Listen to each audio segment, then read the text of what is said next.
అందరికీ నమస్కారం.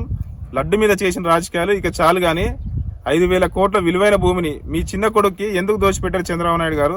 30,000 ఎకరాలు మహానగరాన్ని నిర్మిస్తానని చెప్పి ఇప్పుడు మున్సిపాలిటీ అవుతుందని చెప్పి అబద్ధాలు ఎందుకు చెప్తున్నారు? మళ్ళీ 1,00,000 ఎకరాలు ల్యాండ్ పూలింగ్ ఎందుకు చేస్తున్నారు? కరెంటు బిల్లులు తగ్గిస్తానని చెప్పి విపరీతంగా వేల రూపాయల కరెంటు బిల్లుని ఎందుకు పెంచారు? విశాఖ స్టీల్ ప్లాంట్ని ఎందుకు అమ్మేస్తున్నారు? రాయలసీమ లిఫ్ట్ ఇరిగేషన్ని ఎందుకు ఆపేస్తున్నారు? ఏ పంటకు గిట్టుబాటు ధర కల్పించకుండా రైతుల నోట్లో మట్టి ఎందుకు కొడుతున్నారు? 10,000 జీతం పెంచుతానని చెప్పి వాలంటీర్స్కి ఎందుకు తీసిపడేశారు? జగన్ మీ భూమిని లాక్కుంటున్నాడని చెప్పి తప్పుడు ప్రచారాలు చేసి మీరు ఎందుకు కొనసాగిస్తున్నారు? కాలేజ్ పిల్లలకు ఇప్పటి వరకు ఎందుకు ఫీజు రియంబర్స్మెంట్ ఇవ్వలేదు? ఆరోగ్యశ్రీని ఎందుకు ఎత్తిపడేశారు? మా జగనన్న పెట్టిన ప్రతి పథకాన్ని పేర్లు మారుస్తున్నారు.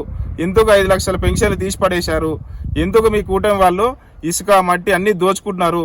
నిరుద్యోగులకు ఉద్యోగాలు కల్పిస్తానన్న మీరు కనీసం నిరుద్యోగ వృత్తి కూడా ఎందుకు ఇవ్వలేదు? రోడ్లు వేస్తా అన్న మీరు కనీసం గుంతలు కూడా ఎందుకు ముయ్యట్లేదు? జగనన్నకు పుట్టిన బిడ్డని మీ బిడ్డని ఎందుకు చెప్పుకుంటున్నారు? క్రెడిట్ చోరీ ఎందుకు చేస్తున్నారు? లా అండ్ ఆర్డర్ని కూడా సరిగ్గా నిర్వహించలేక అంబటి రాంబాబు, జోగి రమేష్ అలాంటి వైసీపీ వాళ్ళని ఇళ్ల మీద దాడులు ఎందుకు చేస్తున్నారు? ఎందుకు 2 రూపాయలకే భూముల్ని మీ బినామీలకి దోచిపెడుతున్నారు? ఏం పవన్ కళ్యాణ్ గారు, ఈ విషయాల గురించి కేంద్ర నిఘా వర్గాలు మీకు సమాచారం ఇవ్వలేదా?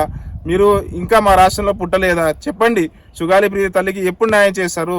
తప్పిపోయిన 30,000 మంది అమ్మాయిల్ని ఎప్పుడు తీసుకొస్తారు? తిరుపతి లడ్డు విషయంలో మీరు చేసిన పాపాలను ఏ మెట్ల మీద కడుక్కుంటారో చెప్పండి. Thank you. ఇట్లా మీ పి కోటేశ్వరరావు, కందుకూరు నియోజకవర్గం.